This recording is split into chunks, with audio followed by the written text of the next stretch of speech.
여러분 안녕하십니까. 자동차 마케팅 시선의 이순남입니다. 테슬라의 2분기 실적 발표에서 일론 머스크는 런칭 예정인 저가 모델이 모델 2가 아니라 모델 Y의 저가 버전이라고 했습니다. 이제 모델 2 계획은 더 이상 유효하지 않을 것 같습니다. 작년 4월 13일 저는 테슬라가 모델 2 계획을 포기했다고 분석했습니다. 당연히 엄청난 댓글이 있었고 그중 대부분은 저를 비난하는 것이었습니다. 오늘은 여름 특집으로 테슬라의 미래를 전망하는데 도움이 되었으면 하는 바람으로 그때 그 영상을 한 번 더 소개하고자 합니다.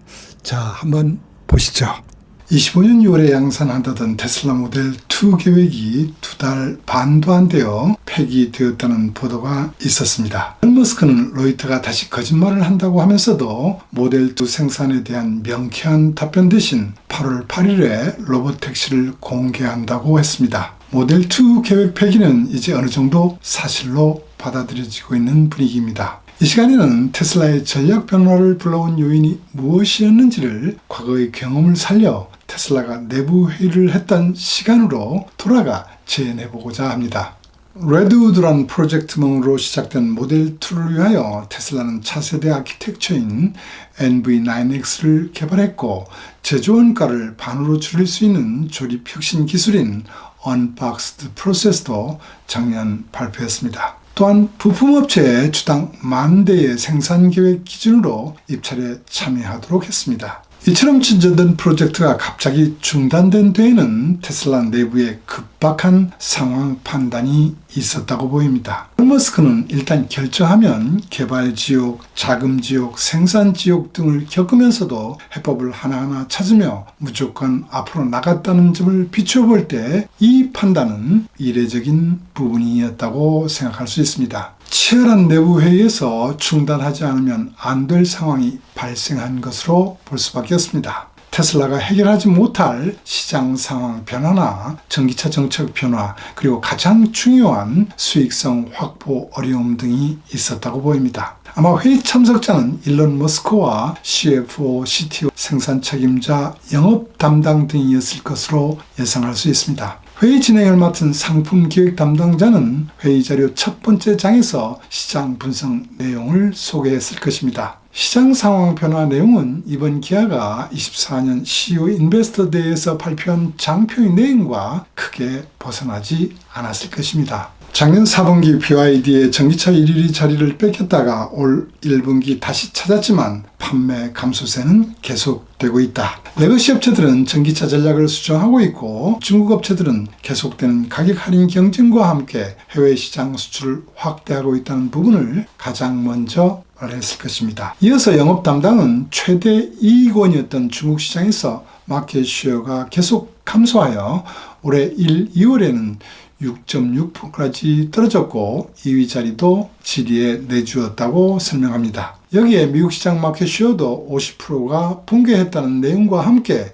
이제 가격 할인을 해도 예전처럼 판매할 수 없다는 현상을 설명했을 것입니다. 그러고 나면 본격적으로 모델 2 시장성에 대한 확인 질문이 있었을 것입니다. 영업 담당은 미국 시장에서 승용차 판매는 GM과 포드가 철수하고 소비자의 선택이 변하면서 전체 판매의 20% 정도로 축소되었다고 보고합니다. 그리고 이 컴팩트급은 토요타의 코롤라와 혼다의 시빅이 50%의 마켓슈를 차지하고 있다는 점을 강조합니다. 이들 고객은 충성도가 높기 때문에 가격 이점이 충분하지 않으면 하이브리드 차를 살 가능성이 높다고 하면서 현실적으로 25,000달러짜리 차를 개발할 수 있느냐고 역으로 질문했을 것입니다. 이 부분에 대한 답변은 개발 투자비, 판매 목표 대수, 재료비를 종합한 재경팀에서 했을 것으로 예상됩니다. 테슬라는 작년 180만 대를 판매했지만 각종 판매 데이터를 기본으로 계산해보면 모델 Y의 판매 비중은 66%,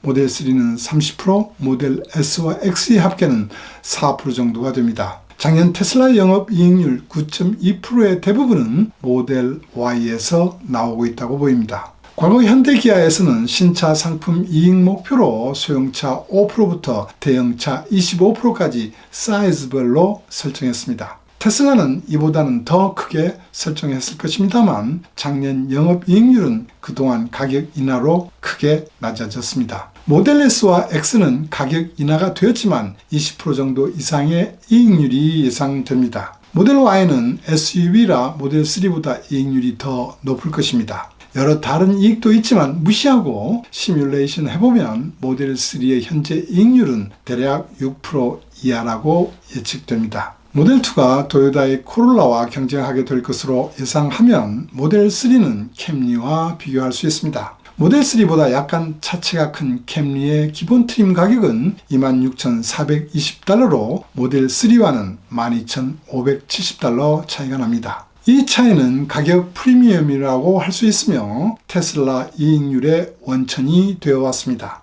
이러한 비싼 가격에도 구입하는 부유층이 있었고 지금도 존재하고 있습니다. 그러나 모델 2의 목표 가격 25,000달러는 코롤라의 가격 22,050달러와 단 2,950달러밖에 차이가 안 납니다. 모델 3의 이익이 원천이 실제로는 76%나 줄어들게 됩니다. 이 정도가 되면 모델 2의 영업이익률은 극히 낮아지거나 적자일 수도 있습니다. 가장 수익률이 좋은 미국이 이러하다면 중국이나 유럽 그리고 신흥국 시장에서는 더 악화한다고 재경에서는 대답했을 것입니다. 그러면서 재경은 다시 25,000달러에 만들 수 있느냐고 질문하게 됩니다. 테슬라는 혼다가 어떻게 싸게 만드는지 알기 위하여 시빅을 분해했다고 합니다. 시빅을 베이스로 전기차를 만들었을 때의 가격이 얼마나 올라갔는지를 검토한 내용을 놓고 토론했다고 상상할 수 있습니다. 연구소에서는 내연기관의 파워트레인 대신 전동 엑셀과 배터리를 추가하고 무거워진 부분만큼 차체 강성을 보완하는 데 들어가는 코스트 변화 내용을 발표합니다. 시빅의 미국 기본 트림 가격은 23,950달러입니다.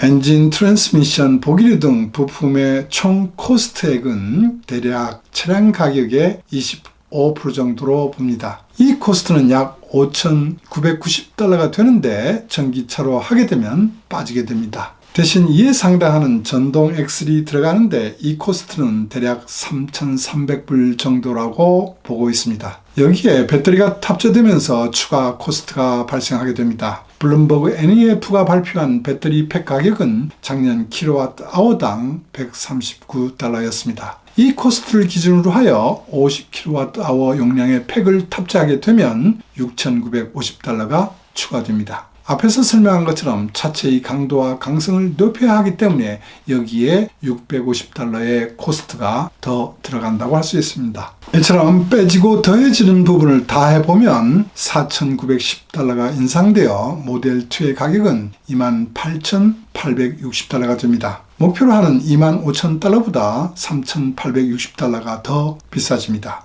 테슬라가 발표한 내용 중에는 차기 드라이브 유닛의 코스트를 축소한다는 계획도 있었고 언박스 프로세스를 통하여 제조 원가를 반으로 줄인다는 계획도 있었습니다. 이 부분의 실현 가능성이 다시 한번 확인되었을 것입니다. 그러나 실현 가능성에 확신을 심어주지 못한 부분이 있었지 않나 생각됩니다. 여기에 고객 구입 시 7,500달러의 인센티브를 받을 수 있다면 이 프로젝트의 가능성은 그래도 높습니다. 그러나 트럼프는 당선된다면 바로 다음 날부터 보조금 중단을 하겠다고 하고 있습니다. 지금 미국에서 수요가 작고 수익이 낮은 승용차 생산에 투자하는 것은 리스크가 있다고 분석했을 것입니다. 중국 시장에서도 모델 2 생산 가능성을 검토했지만 BYD 등이 전기차와 가격을 경쟁할 수 없는 상황이 되었습니다. 날씨와 충전소 부족 문제를 극복할 수 있는 플러그인 하이브리드 차와도 경쟁할 수 없다는 판단은 쉽게 내려졌을 것입니다.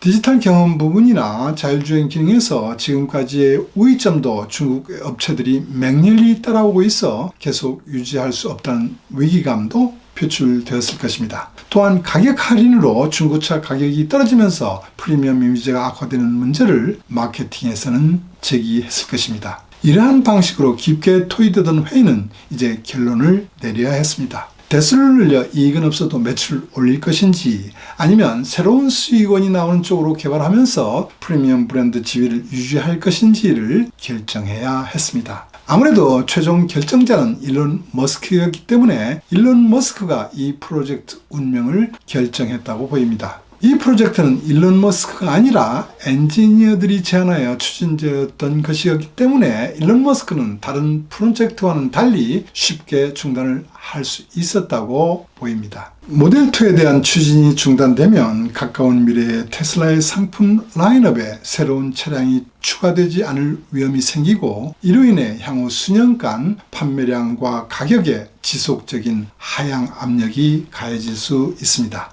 그러나 일론 머스크는 수익이 전혀 없는 지옥에서 경쟁하는 것보다는 이런 블랙홀을 피하고 개척지인 AI 스마트 자율주행에 집중하는 것이 훨씬 낫다고 판단한 듯 합니다. 머스크는 X의 전용 로보택시가 테슬라의 주요 사업이 될 것이라고 했습니다. 또한 테슬라를 자동차 제조업체가 아닌 AI 로봇 공학 및 지속 가능한 에너지 회사로 묘사했습니다. 이 말은 2016년에 작성된 마스터 플랜 파트 듀 내용과도 일관성이 있습니다. 그 당시 일론 머스크는 로보택시를 포함하지만 현재 모델 3 세단 이하의 저가형 차량은 로보택시가 대신할 수 있기 때문에 필요하지 않을 것이라고 했었습니다. 지금까지 일론 머스크는 그가 세운 비전 실천에 그가 약속한 시간 내에는 다 할 수 없었지만 그래도 지켜왔습니다. 그는 8월 8일 자율주행차를 언베일한다고 또 하나의 거대한 약속을 했습니다. 자율주행 기술은 레벨4로 웨이모와 GM이 크루즈가 선행하여 왔습니다. 고정도 지도가 완비된 곳에서만 운행이 가능한 지오메트리 방식으로 샌프란시스코 등 4개 도시에서 유료 서비스를 실시하고 있습니다.